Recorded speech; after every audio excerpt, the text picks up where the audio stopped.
ICC Champions ട്രോഫിയിൽ India Pakistan super പോർ ഇന്ന് നടക്കുകയാണ്. ഉച്ചയ്ക്ക് 2:30 ദുബായ് രാജ്യാന്തര ക്രിക്കറ്റ് സ്റ്റേഡിയത്തിലാണ് മത്സരം നടക്കുന്നത്. നിലവിലെ ഒരു ഫോം ഒക്കെ വെച്ച് നോക്കുമ്പോൾ, കണക്കുകളുടെ പിൻബലമൊക്കെ നോക്കുമ്പോൾ ഇന്ത്യക്ക് നേരിയ മുൻതൂക്കം ഉണ്ടെങ്കിലും ഇന്ത്യയും പാകിസ്ഥാനും നേർക്കുനേർ വരുമ്പോൾ അതിലെ ഉദ്വേഗം ഇഞ്ചോടിഞ്ചായിരിക്കും. ഇപ്പോൾ മുൻ ഇന്ത്യൻ താരം ശ്രീ ടിനു യോഹന്നാൻ നമ്മളോടൊപ്പം ചേരുന്നുണ്ട്. Good morning Tinu. ഒരു സൂപ്പർ സൺഡേ മോർണിംഗ് എങ്ങനെയാണ്? സാധാരണ പ്രേക്ഷകരെ സംബന്ധിച്ചോ അല്ലെങ്കിൽ ആരാധകരെ സംബന്ധിച്ചോ ഒക്കെ ഇന്നിനി ഉച്ചയ്ക്ക് 2:30 വരെയുള്ള ഒരു സമയത്ത് ഒരു സമാധാനം ഉണ്ടാവും തോന്നുന്നില്ല. ടിനു യോഹന്നാൻ എന്ന ക്രിക്കറ്റ് താരത്തെ സംബന്ധിച്ച് ഒരു സൂപ്പർ സൺഡേ. ഇപ്പം ഇന്നലെ ശുഭ്മാനൊക്കെ പറയുന്നുണ്ടായിരുന്നു, അതായത് ഇത് ഏതൊരു മത്സരം പോലെയാന്നൊക്കെ എപ്പോഴും പറയാറുണ്ട്, അതുപോലെയാണോ? Good morning. തീർച്ചയായിട്ടും വളരെ ആവേശം നിറഞ്ഞ ഒരു സൺഡേ തന്നെയായിരിക്കും ഇന്ന്. പ്രത്യേകിച്ച് ഇന്ത്യ പാകിസ്ഥാൻ കളത്തിലേക്ക് ഇറങ്ങും. ഏതൊരു ഇന്ത്യ പാകിസ്ഥാൻ കളിയും മുന്നിൽ നമുക്കറിയാം ഇന്ത്യക്ക് തന്നെയാണ് മുൻതൂക്കം ഇവിടെ ഉള്ളത്. പക്ഷെ ഏത് രീതിയിലുള്ള പാകിസ്ഥാൻ ആയിരിക്കും ഇന്ന് കളത്തിൽ ഇറങ്ങുന്നത് എന്ന് നമുക്ക് നിശ്ചയമില്ല. പാകിസ്ഥാൻ എങ്ങനെ വേണമെങ്കിലും ആവാം. കഴിഞ്ഞ കളി ന്യൂസിലാൻഡായിട്ട് അവർ തകർന്നടിഞ്ഞു. പക്ഷെ ഇന്ന് അവർ ജയിച്ചില്ലെങ്കിൽ അവർ ഡൂ ആൻഡ് ഡൈ ആണ്. അവരുടെ നാട്ടിൽ നടക്കുന്ന, അവരുടെ വീട്ടിൽ നടക്കുന്ന ഒരു ടൂർണമെന്റ്, പക്ഷെ ദുബായിലാണ് കളിക്കുന്നതെങ്കിലും പക്ഷെ ഡൂ ആൻഡ് ഡൈ ആണ്. ഇന്ന് ജയിച്ചില്ലെങ്കിൽ അവർ ഓൾമോസ്റ്റ് ടൂർണമെന്റിന് പുറത്താണ്. അതുകൊണ്ട് തന്നെ പാകിസ്ഥാൻ പണ്ട് ഇമ്രാൻഖാന്റെ ആ ഒരു കേജ്ഡ് ടൈഗേഴ്സിനെ പോലെ വരും എന്നുള്ള പ്രതീക്ഷ ഉണ്ടെങ്കിൽ തീർച്ചയായിട്ടും നല്ലൊരു കളി നമുക്ക് ഇന്ന് ഈ സൂപ്പർ സൺഡേയിൽ പ്രതീക്ഷിക്കാം. അതാണ് എൻ്റെ ഒരു പ്രതീക്ഷ. ഒരു ഫൈറ്റ് പാകിസ്ഥാന്റെ ഭാഗത്ത് നിന്ന് ഇന്ത്യക്കെതിരെ വരികയാണെങ്കിൽ, അവരുടെ ബെസ്റ്റ് ക്രിക്കറ്റ് കളത്തിൽ ഇറക്കുകയാണെങ്കിൽ നല്ലൊരു സൺഡേ നമുക്ക് ആസ്വദിക്കാൻ പറ്റും. കഴിഞ്ഞ 2 മത്സരങ്ങൾ നമ്മളെപ്പോഴും കണക്കുകൾ വെച്ചാണ് ക്രിക്കറ്റിൽ വിലയിരുത്തലുകളൊക്കെ നടത്താറുള്ളത്. ICC ഈ ചാമ്പ്യൻസ് ട്രോഫി തുടങ്ങിയ ശേഷമുള്ള 2 മത്സരങ്ങളിൽ ഇന്ത്യക്ക് നല്ല ഒരു മുൻതൂക്കത്തോടെ ഇന്ത്യ വരുന്നുണ്ട്. പക്ഷെ അതേസമയം സ്വന്തം നാട്ടിൽ തകർന്നടിഞ്ഞതിൻ്റെ ഒരു വിഷമത്തിലാണ് പാകിസ്ഥാൻ വരുന്നത്. അപ്പോൾ അതൊന്നും പക്ഷേ ദുബായിൽ എത്തുമ്പോൾ ഒരു ഘടകമാവും തോന്നുന്നില്ല. കാരണം ദുബായ് അവർക്ക് അത്ര കംഫർട്ടബിൾ പിച്ചാണ്. ഇപ്പോൾ കഴിഞ്ഞ ദിവസങ്ങളിൽ പോലും അവരവിടെ പ്രായോഗിക പരിചയമുള്ള കോച്ചിനെ കൊണ്ട് അവിടെ കൂടുതൽ ട്രെയിനിങ് എടുക്കുന്നു എന്നൊക്കെയുള്ള വിവരങ്ങളൊക്കെ വരുന്നുണ്ടായിരുന്നു. അപ്പോൾ ദുബായ് എത്രത്തോളം ഒരു മുൻതൂക്കം കൊടുക്കുന്നുണ്ട്? നമുക്ക് ICCയുടെ ചരിത്രം നോക്കുകയാണെങ്കിൽ 8 മത്സരത്തിൽ 7 ജയിച്ച ഒരു ചരിത്രമൊക്കെ നമുക്കുണ്ട്. പക്ഷേ ദുബായ് എത്രത്തോളം ആ രീതിയിൽ നമുക്കും ഒരു വെല്ലുവിളിയാണ്?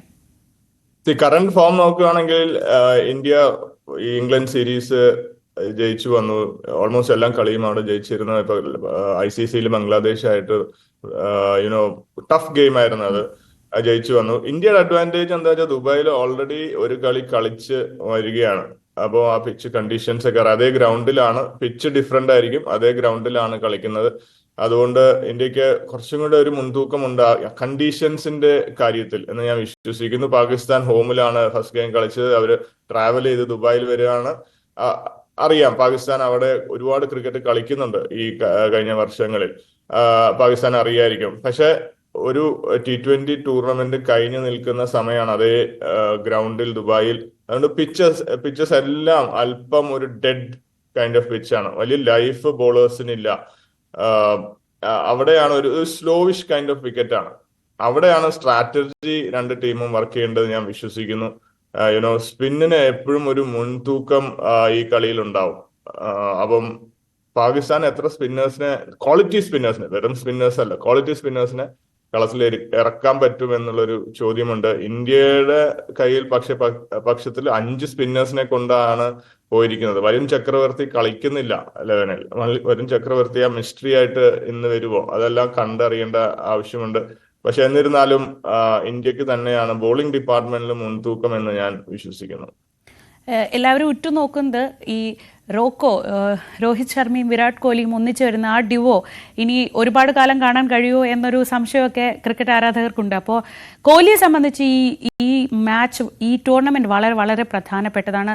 രോഹിത് ശർമ്മ ഫോമിലേക്ക് തിരിച്ചു വരുന്ന ഒരു കാഴ്ച കാണുന്നുണ്ട്. കോഹ്ലി പക്ഷേ ഇപ്പോഴും അങ്ങോട്ട് ഉദ്ദേശിക്കുന്ന സ്ഥലത്ത് എത്തിയിട്ടില്ല. പക്ഷെ അദ്ദേഹം ഇന്നലെയൊക്കെ 2 മണിക്കൂർ നേരത്തെ വന്ന് പ്രാക്ടീസ് ചെയ്യുന്നു എന്നൊക്കെ പറയുന്നുണ്ട്. അപ്പോൾ ഈ ഒരു മാച്ചിൽ ആ ഒരു തിരിച്ചുവരവ് പ്രതീക്ഷിക്കുന്നുണ്ടോ? പാകിസ്ഥാൻ അതിനെ എപ്പോഴും പാകിസ്ഥാന് ഭയമുള്ളൊരു ഡ്യുവോ ആണത്. കോഹ്ലി പോലത്തെ ഒരു പ്ലെയർ നമ്മൾ നോക്കുമ്പോൾ അതേ പെർഫോമൻസ് വരുന്നില്ല, ഒരു ഔട്ട് ഓഫ് ഫോമിൽ കൂടെ പോവുകയാണ്. പക്ഷെ അദ്ദേഹത്തിന് പ്രഷർ ഉള്ള സിറ്റുവേഷൻസിലാണ് അദ്ദേഹത്തിന് ബെസ്റ്റ് കളിയും ബെസ്റ്റ് ആറ്റിറ്റ്യൂഡും ഫീൽഡിൽ കൊണ്ടുവരുന്നത്. നമ്മള് കഴിഞ്ഞ T20 വേൾഡ് കപ്പിന്റെ ഫൈനൽ നോക്കുകയാണെങ്കിൽ ഇന്ത്യ പതറി നിൽക്കുന്ന ഒരു സമയത്ത് കോഹ്ലിയുടെ ആ ഒരു 50, അതുപോലെ പ്രഷർ സിറ്റുവേഷൻസിൽ അദ്ദേഹം കൈ ഉയർത്തുന്ന ഒരു പ്ലെയർ ആണ്. ഓൾവേസ് 100% ഫീൽഡിൽ കൊടുക്കുന്ന ഒരു താരമായതുകൊണ്ട് തന്നെ ഇതുപോലത്തെ മാച്ചുകളിൽ അദ്ദേഹം കോൺട്രിബ്യൂട്ട് ചെയ്യുന്ന സാധ്യതകൾ വളരെ അധികമാണ്. അതുകൊണ്ട് തന്നെ കോഹ്ലി ഹിസ് പ്രസൻസ്, അദ്ദേഹത്തിന്റെ പ്രസൻസ് മാത്രം മതി ആ ടീമിൽ ഒപ്പോണൻസിന് ആ ഒരു ഭയം കൊണ്ടുവരാൻ. കോഹ്ലി ഉണ്ടല്ലോ എന്നുള്ള ചിന്ത. കോഹ്ലിയുടെ ക്ലാസ് നമുക്കറിയാം, എപ്പോ വേണമെങ്കിലും അത് പുറത്ത് കൊണ്ടുവരാവുന്നതാണ്. പക്ഷെ രോഹിത് ശർമ്മയാണ് ഏറ്റവും കൂടുതൽ ഡേഞ്ചറസ് ആയിട്ട് കാണാൻ പോകുന്നത്. അദ്ദേഹം ഒരു ഫിയർലെസ് കൈൻഡ് ഓഫ് ക്രിക്കറ്റ് ആണ് ഇപ്പോൾ കളിച്ചുകൊണ്ടിരിക്കുന്നത്. നമുക്കറിയാം അദ്ദേഹം പെർഫോം ചെയ്താലും ചെയ്തില്ലേലും പുള്ളിക്ക് ഒരു വ്യത്യാസവുമില്ല. പക്ഷെ പുള്ളിയുടെ ആറ്റിറ്റ്യൂഡ് ഓൺ ദ ഫീൽഡ്, ഞാൻ ടീമിന് വേണ്ടി കളിക്കും, ഞാൻ കളിക്കുന്ന രീതിയിൽ അത് ഒരു മാറ്റം ഉണ്ടാവില്ല. ആദ്യത്തെ ബോൾ തന്നെ അഗ്രസീവ് ഇന്റന്റോടെ ആയിരിക്കും കളിക്കുന്നത്. അതാണ് രോഹിത് ശർമ്മയെ ഡേഞ്ചർ ആക്കുന്നത്. അതുകൊണ്ട് തന്നെ ഈ രണ്ട് പ്ലെയറിന്റെ സാന്നിധ്യം ഈ ടീമിൽ ഇപ്പോൾ നിലവിൽ വളരെ വലുതാണ്. ഇതുപോലെ ഒരു ICC ചാമ്പ്യൻസ് ട്രോഫി പോലത്തെ ഒരു ടൂർണമെന്റ് നമ്മൾ കളിക്കുമ്പോൾ നമ്മൾ ഏറ്റവും പ്രതീക്ഷ അർപ്പിക്കുന്നത് ശുഭ്മാൻ ഗില്ലിന്റെ ഫോമിലാണ്. ശുഭ്മാൻ അത്ര ഗംഭീരമായി കളിക്കുന്നുണ്ട്. പക്ഷെ അതേസമയം അപ്പുറത്ത് ബാബർ അസമും അതേപോലെയാണ്. എപ്പോൾ വേണമെങ്കിൽ പുറത്തേക്ക് എടുക്കാവുന്ന പ്രതിഭയുള്ള ഒരു ക്രിക്കറ്ററാണ് ബാബർ അസം. അപ്പോൾ പാകിസ്ഥാനെ സംബന്ധിച്ച് ആ ടീം ലൈനപ്പിന്റെ ഒരു സ്ട്രെങ്ത് എവിടെയാണ് ടിനുവിന് തോന്നുന്നത്? ഒരുപാട് അവരുടെ ബാറ്റിംഗ് ലൈനപ്പ് ഡിപ്പെൻഡ് ചെയ്യുന്നത് ബാബർ ആസമിനും റിസ്വാന്റെ മേളിലാണ്. അത് സംശയമില്ലാതെ നമുക്ക് പറയാം. ഫഖർ സമാൻ ഇഞ്ചേർഡ് ആയിട്ട് പുറത്തു പോയിരിക്കുന്നു. അദ്ദേഹമായിരുന്നു ഒരു മെയിൻ സ്റ്റേ. ആ ബാറ്റിംഗിൽ മെയിൻ സ്റ്റേ എന്ന് പറയുമ്പോൾ ആ ഇന്നിങ്സ് ഒരുമിച്ച് കൺട്രോൾ ചെയ്യുന്ന ഒരു പ്ലെയർ ആയിരുന്നു ഫഖർ സമാൻ. അദ്ദേഹത്തിന് ചുറ്റുമായിരുന്നു ബാക്കി എല്ലാവരും കളിക്കാനായിട്ടുള്ള പ്ലാൻ. ഇപ്പൊ ഫഖർ സമാൻ ഇല്ല. അപ്പം ആര് അകത്ത് വരും? ഇമാമുൽ ഹക്ക് അകത്ത് വരുമോ? എന്നാലും അവിടെ കുറച്ച് ഇൻഎക്സ്പീരിയൻസ് ആണ് വരുന്നത്. അതുകൊണ്ട് ബാബറിനും റിസ്വാനും വലിയൊരു ചുമതല തന്നെയായിരിക്കും ഈ കളിയിൽ ബാറ്റിംഗ് ലൈനപ്പെ സംബന്ധിച്ച് കൊണ്ടുവരുന്നത്. പക്ഷെ പാകിസ്ഥാൻ എപ്പോഴും സ്ട്രെങ്ത്, അല്ലെങ്കിൽ കളികൾ പാകിസ്ഥാൻ ജയിച്ചിട്ടുണ്ടെങ്കിൽ അവരുടെ ബോളിംഗ് കാരണമാണ് 90% ജയിച്ചിട്ടുള്ളത്. അതുകൊണ്ട് ഷഹീൻ ഷാ അഫ്രീദി, നസീം ഷാ ആൻഡ് ഹാരിസ് റൌഫ്, ഈ 3 പേരുടെ ഫോമാണ് ഏറ്റവും ക്രൂഷ്യലായിട്ട് പ്രത്യേകിച്ച് ഇന്ത്യക്കെതിരെ കളിക്കുമ്പോൾ പാകിസ്ഥാന് നിർണായകമാവാൻ പോകുന്നത്. എസ്പെഷ്യലി പവർ പ്ലേ ഓവേഴ്സിൽ ഈ ഫാസ്റ്റ് ബോളേഴ്സിന് തിളങ്ങാൻ കഴിയുമെങ്കിൽ, അവർക്ക് ഇന്ത്യയുടെ വിക്കറ്റുകൾ വീഴ്ത്താൻ കഴിഞ്ഞിട്ടുണ്ടെങ്കിൽ ഇന്ത്യ തീർച്ചയായിട്ടും ബാക്ക് ഫുട്ടിലേക്ക് പോകും എന്നാണ് ഞാൻ വിലയിരുത്തുന്നത്. ഒരു സ്കോറിലേക്കൊക്കെ പോവുകയാണെങ്കിൽ ഇപ്പം നമുക്ക് കണക്ക് തീർക്കാനുള്ളത് ആ 2017 തോൽവിയുടെ ഒരു കണക്കാണ് നമ്മുടെ മുന്നിൽ നിൽക്കുന്നത്. അന്ന് നമ്മൾ അത്രയേറെ വിഷമിച്ച് നാണം കെട്ടൊക്കെ പോകുന്നതാണ്. അപ്പോൾ ഇന്നത്തെ ഒരു മത്സരത്തിൽ ടിനുവിൻ്റെ ഒരു അഭിപ്രായത്തിൽ ഒരു കംഫർട്ടബിൾ എഡ്ജ് കിട്ടണമെങ്കിൽ എത്ര ആദ്യം ബാറ്റിംഗ് ചെയ്യുന്നവർക്കായിരിക്കും? എന്താണ് പൊതുവെ ഇന്നത്തെ മത്സരത്തെക്കുറിച്ചുള്ള ഒരു പ്രൊജക്ഷൻസ് ഒക്കെ എങ്ങനെയാണ് വരുന്നത്? കഴിഞ്ഞ കളി ഇന്ത്യ ബംഗ്ലാദേശ് കളി ഇതേ ഗ്രൗണ്ടിൽ ഡിഫറെന്റ് ആയിട്ടുള്ള പിച്ചിൽ നടന്നു. പക്ഷേ പിച്ചിനൊന്നും വലിയ വ്യത്യാസം വരാൻ പോകുന്നില്ല എന്നാണ് ഞാൻ വിശ്വസിക്കുന്നത്. സ്ലോയിഷ് കൈൻഡ് ഓഫ് പിച്ച് ആയിരിക്കും. എന്താ വെച്ചാൽ നേരത്തെ പറഞ്ഞ പോലെ ഒരു വലിയ ടൂർണമെന്റ് കഴിഞ്ഞു നിൽക്കുകയാണ്. എല്ലാം പിച്ചും ഓൾറെഡി യൂസ്ഡും അത് തേഞ്ഞ് കഴിഞ്ഞ് അതിന്റെ ശക്തി അല്ലെങ്കിൽ ഊർജ്ജം എല്ലാം തീർന്നിരിക്കുന്ന ഒരു സ്ഥിതിയാണ്. സ്ലോ ആയിരിക്കും. അതുകൊണ്ട് വലിയ സ്കോറുകൾ നമ്മൾ പ്രതീക്ഷിക്കേണ്ട. ഒരു 270 താഴെ ആയിരിക്കും, 280 താഴെയൊക്കെ ആയിരിക്കും ഒരു വിന്നിംഗ് സ്കോർ നമുക്ക് പ്രതീക്ഷിക്കാം. ഡെഫിനറ്റ്ലി ബാറ്റിംഗ് ഫസ്റ്റ് ആയിരിക്കും പിച്ചിൽ ഓപ്ഷൻ. കഴിഞ്ഞ കളി പക്ഷെ ബംഗ്ലാദേശായിട്ട് നമ്മൾ ആദ്യം ഫീൽഡാണ് ചെയ്തത്. പക്ഷെ ഡ്യൂ വലിയൊരു ഒരു പക്ഷെ ഡ്യൂ പേടിച്ചിട്ടായിരിക്കും അത് ചെയ്തത്. പക്ഷെ ഡ്യൂ വലിയ ഫാക്ടറായിട്ട് തോന്നുന്നില്ല. 1 o'clock സ്റ്റാർട്ടാണ്.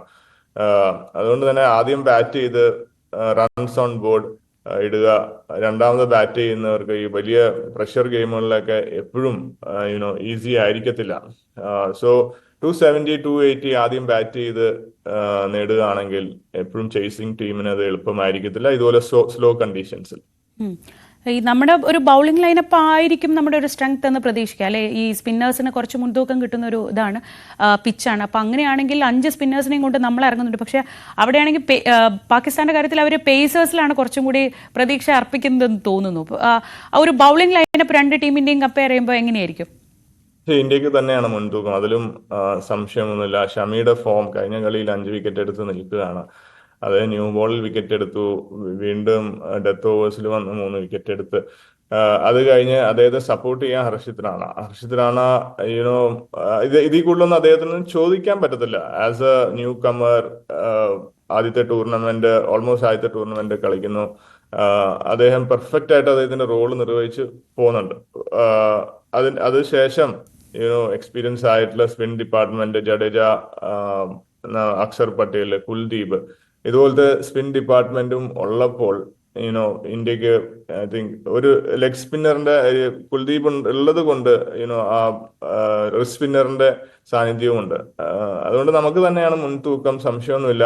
ഒരു പക്ഷേ ഹർഷദീപ് സിംഗിനെ ഈ കളിയിൽ പരിഗണിക്കുമോ എന്നുള്ളതാണ് കണ്ടറിയേണ്ടത്. എവിടെയെങ്കിലും ടൂർണമെന്റിൽ ഹർഷദീപ് സിംഗ് വരും, സംശയമൊന്നുമില്ല. പക്ഷേ ഹർഷിത് റാണയ്ക്ക് ഒരു ബ്രേക്ക് കൊടുത്തിട്ട് ഹർഷദീപ് സിംഗിനെ കാണാനും ഞാൻ ആഗ്രഹിക്കുന്നുണ്ട്. ഇതിലൊരു വേരിയേഷൻ, ബോളിംഗ് ലൈനപ്പിൽ ഒരു വേരിയേഷൻ, ലെഫ്റ്റ് ആം സീമർ വരുമ്പോൾ ഇത്രയും ഓപ്ഷൻസ് ഉള്ള ഒരു ലെഫ്റ്റ് ആം സീമർ ആ ബോളിംഗ് ലൈനപ്പിൽ വരുമ്പോൾ തീർച്ചയായിട്ടും ഒന്നും കൂടെ മൂർച്ചപ്പെടുത്തും നമ്മുടെ ബോളിംഗ് ലൈനപ്പിൽ. ഈ ബുംറ ഇല്ല എന്നതായിരുന്നു ഈ ഒരു മത്സരത്തിലേക്ക് പോകുമ്പോൾ ടീമിനെ പ്രഖ്യാപിച്ച സമയത്ത് നമ്മുടെയൊക്കെ ഏറ്റവും വലിയ ഒരു ആഘാതം, ബുംറ ഇല്ലാതെ ഇറങ്ങിയാൽ എന്താവുമെന്നാണ്. പക്ഷേ ഹർഷിത് ആ ഒരു ക്ഷീണം മാറ്റി എന്ന് എന്തായാലും ഒരു തുടക്കക്കാരൻ എന്ന നിലയിൽ ആ ക്ഷീണം മാറ്റുന്ന ഒരു പ്രകടനം തന്നെ ഹർഷിത്തിന്റെ ഭാഗത്തുനിന്നുണ്ടായി അല്ലേ? സംശയമില്ലാതെ തന്നെ പറയാം. ഒരു പെർഫെക്റ്റ് റീപ്ലേസ്മെന്റ് ഒന്നും ഒരിക്കലും ആവത്തില്ല. ബുംറനെ ആർക്കും റീപ്ലേസ് ചെയ്യാൻ കഴിയത്തില്ല, നമുക്കറിയാം. പക്ഷെ ചെയ്യേണ്ട ഉത്തരവാദിത്വം ആ ന്യൂ ബോളിൽ ടൈറ്റ് ആയിട്ടുള്ള ഓവേഴ്സ് തരിക, മിഡിൽ ഓവേഴ്സിൽ വന്നൊന്ന് റെസ്ട്രിക്ട് ചെയ്ത് പവർ പ്ലേ ഓവേഴ്സ് ആണ് ഹർഷിത് റാണയുടെ സ്ട്രെങ്ത്തും. IPL എല്ലാം നമ്മൾ കാണുന്നത് അതാണ്. റൺസ്, ഡെത്ത് ഓവേഴ്സ് റെസ്ട്രിക്ട് ചെയ്യാനായിട്ടുള്ള എല്ലാം ആയുധങ്ങളും അദ്ദേഹത്തിന്റെ കയ്യിലുണ്ട്. അപ്പം ബുംറ ചെയ്യുന്ന ജോലികൾ തന്നെ ഹർഷിത് റാണയും നല്ല രീതിയിൽ തന്നെ ചെയ്ത് പോകുന്നു. അപ്പം നമ്മുടെ ബെഞ്ച് സ്ട്രെങ്ത് നോക്കുകയാണെങ്കിൽ അത് ഇന്ത്യൻ ടീമിന്റെ ഒരു ശക്തിയും കൂടെയാണ് കാണിക്കുന്നത്. അതുകൊണ്ട് തന്നെ ഹർഷിത് റാണ ഈ ടീമിന്റെ ഒരു ഭാഗം ഭാവിയിലും ആവും എന്ന് ഞാൻ വിശ്വസിക്കുന്നു. ബൗളിങ്ങും ബാറ്റിങ്ങും ഒക്കെ ഗംഭീരമായാലും ഫീൽഡിംഗ് മോശമായാൽ പോയി. കഴിഞ്ഞ മത്സരത്തിൽ നമുക്ക് അങ്ങനത്തെ ചില സിറ്റുവേഷൻസ് ഉണ്ടായിരുന്നു. രോഹിത് ശർമ്മ അടക്കം ക്യാച്ചൊക്കെ മിസ് ചെയ്യുന്ന ഒരു സിറ്റുവേഷനൊക്കെ ഉണ്ടായിരുന്നു. അപ്പോൾ ഫീൽഡിങ്ങിൽ ശ്രദ്ധിക്കുക എന്നത് ഇന്നത്തെ കളിയിൽ എത്രത്തോളം പ്രധാനപ്പെട്ടതായിരിക്കും? ഫീൽഡിംഗ് എപ്പോഴും അത് നമ്മുടെ എനർജി ലെവൽസിനെ കാണിക്കുന്ന ഒരു കാര്യമാണ്. ടീമിന്റെ ഒരു ഇന്റന്റ് കാണിക്കുന്ന കാര്യമാണ്. ഇപ്പൊ ഇന്ത്യൻ ടീം ഓൾറെഡി ഒരു ഹൈ പ്രൊഫൈൽ സീരീസ് ഇംഗ്ലണ്ടിനെതിരെ കളിച്ച് വരുന്നു. അതിനുശേഷം വലിയ ബ്രേക്ക് ഒന്നും കിട്ടിയില്ല. നേരെ ദുബായിൽ വരികയാണ് കളിക്കാൻ. അപ്പം അവർക്ക് അത് നമ്മൾ മനസ്സിലാക്കേണ്ട ഒരു കാര്യമാണ്. ഒരു ഫീൽഡിൽ ഇറങ്ങുക, ഒരു എനർജി ലെവൽസ് എത്രത്തോളമാണ്. എനിക്കറിയാം ഈ ടൂർണമെന്റ് തുടരും തോറും അത് ബെറ്റർ ആവത്തേ ഉള്ളൂ.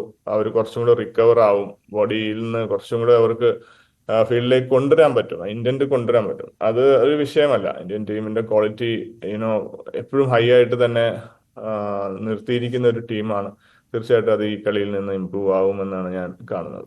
ചുരുക്കത്തിൽ ഇന്ന് ഇന്ത്യ തന്നെ വിജയിക്കുമെന്ന ശുഭ പ്രതീക്ഷയിലാണ് ടിനു, അല്ലെങ്കിൽ മൊത്തം ക്രിക്കറ്റ് ആരാധകർ, ഇന്ത്യൻ ആരാധകർ പ്രത്യേകിച്ച് ഉള്ളതെന്ന് നമുക്ക് ഒരു ചുരുക്കി അങ്ങ് പറയാം അല്ലേ? പക്ഷെ ഒരു ഫൈറ്റ് വേണം. നമുക്ക് പാകിസ്ഥാനെതിരെ കളിക്കുമ്പോൾ ഒരു വൺ സൈഡഡ് ഗെയിം ആവാൻ ഒട്ടും ആഗ്രഹിക്കാത്ത അതാണ് ക്രിക്കറ്റ് ആരാധകർ. ഫൈറ്റ് എന്തായാലും പാകിസ്ഥാന്റെ സൈഡിൽ നിന്ന് ഉണ്ടാവും. അവര് പ്രത്യേകിച്ച് ഫാസ്റ്റ് ബോളേഴ്സ് ഇന്ന് ശോഭിക്കാൻ കഴിയുകയാണെങ്കിൽ, ഷഹീൻ ഷാ അഫ്രീദി അദ്ദേഹത്തിന്റെ ബെസ്റ്റ് കൊണ്ടുവരാൻ കഴിയുകയാണെങ്കിൽ, അദ്ദേഹത്തിന്റെ ടീമും തീർച്ചയായിട്ടും പാകിസ്ഥാനും ഒരു ചാൻസ് ഉണ്ട് എന്ന് ഞാൻ കാണുന്നുണ്ട്. ഈക്വൽ സപ്പോർട്ടായിരിക്കും, ഫാൻസിന്റെ സൈഡിൽ നിന്നും ഈക്വൽ സപ്പോർട്ട് അവിടെ ദുബായിൽ ഉണ്ടാവും. അതുകൊണ്ട് തന്നെ ആവേശകരമായ ഒരു മത്സരം ഞാൻ കാത്തിരിക്കുന്നു. ശരി, thank you so much Tinu. നമുക്ക് എന്തായാലും ഉച്ചയ്ക്ക് 2:30 എല്ലാവർക്കും ഒരേപോലെ ആകാംക്ഷയോടെ, ഉദ്വേഗത്തോടെ, പ്രതീക്ഷയോടെ നമുക്ക് മത്സരത്തിലേക്ക് നോക്കാം. Thank you so much for joining.